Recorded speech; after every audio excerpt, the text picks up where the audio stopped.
Welcome students. We are discussing about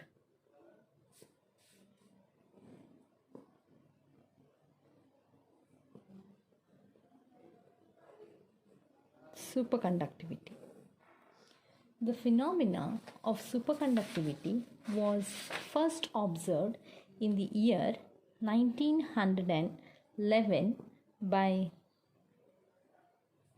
Kamerlingh Onnes in mercury material. So we understand that superconductivity means when the material is held at a temperature lesser to critical temperature, its resistivity goes to 0 and its conductivity extends to infinity. It will show the infinite conductivity.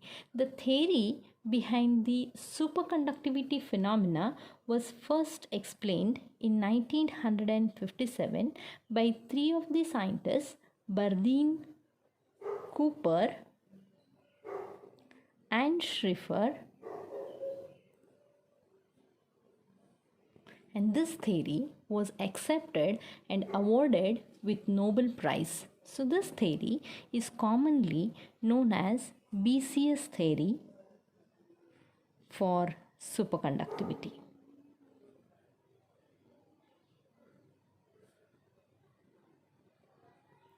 Let us try to understand what is this Bcs theory. So let's know in detail about this Bcs theory. What exactly happens to the material when it is held at temperature less than critical temperature? It shows the zero resistivity. If we increase the temperature beyond this Tc, the material will become normal material. We can say this is just a phase transition, where I can quote the example. If you have the water at normal temperature, it is in the liquid state. When you reduce the temperature of this or freeze it below 0 degree, then the material or the water tends to show the solid phase of the water. So in the similar fashion, superconductivity is also a kind of phase transition. Below critical temperature, it shows the zero resistivity. Above critical temperature, it acts the normal material. Let us try to understand the theory behind this, and it is known as well-known Bcs theory. Let's take a normal material or a normal conducting material. What we have in the normal conducting material is arrangement of atoms. In the conducting material, as we have seen, there are electrons which are not bound to any of the atoms, and these will be having excess amount of energy. These electrons are your conduction electrons. So when you apply the potential difference to this, the electrons tend to move in one direction. While their motion in one direction, they may collide with these atoms. About this atom, these atoms have lost their electrons which have the excess amount of energy. Hence, these atoms are not in equilibrium state. They are in kind of some non-equilibrium state, and they'll be in small vibrations. So these atoms which have lost their electrons are usually known as lattice. So these lattice are into small vibrations. These vibrations are known as phonon. These phonon vibrations are usually quantized in nature. We have already understand about the meaning of quantized. Quantized means definite amount of energy. That means this lattice can vibrate with the definite amount of energy. It can vibrate with the lowest possible energy, then next level of energy, next level of energy, and so on, which is the meaning of this quantized. So, in a way, they produce a field which is known as a phonon field around the lattice. Now, when you apply the potential difference in case of normal material, these electrons will be having collision with these lattice. Hence, their speed is reduced, which comes into the picture as the resistance or in turn as the resistivity. Now let us see what happens the material is in the superconducting state. Okay, the same material is in superconducting state, that its temperature is less than critical temperature. So what we have here, the material has the lattice which are vibrating or the oscillating with phonon field.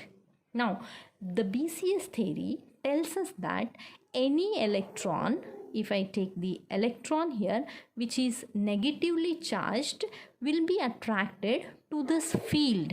Since the lattice is with the positive field, that is phonon field around this, and the electron is attracted towards this phonon field, and it is attracted in such a way that it makes a close kind of contact with this lattice through this phonon field. We can assume that the electron has attached somehow to this phonon field. Now if any other electron whose spin is opposite to this comes in the same vicinity where the first electron is already attracted, this also gets attracted here only. So these two electrons are attracted to each other through this phonon field. We know that electron always repel, but in this case the field between them is positive, and because of this positive field, two electrons which have the opposite spin to each other are attracted to this phonon field, one electron here and one more electron here. So these two electrons attached together through a field known as phonon field are formed when the temperature is reduced to critical temperature, and these are known as Cooper pairs. So when we reduce the temperature to lesser to the critical temperature, Cooper pairs are formed. The reason is the energy will be lost by these electrons to get attached to each other through this phonon field, hence their energy is reduced. This reduced energy can be seen here as T less than Tc.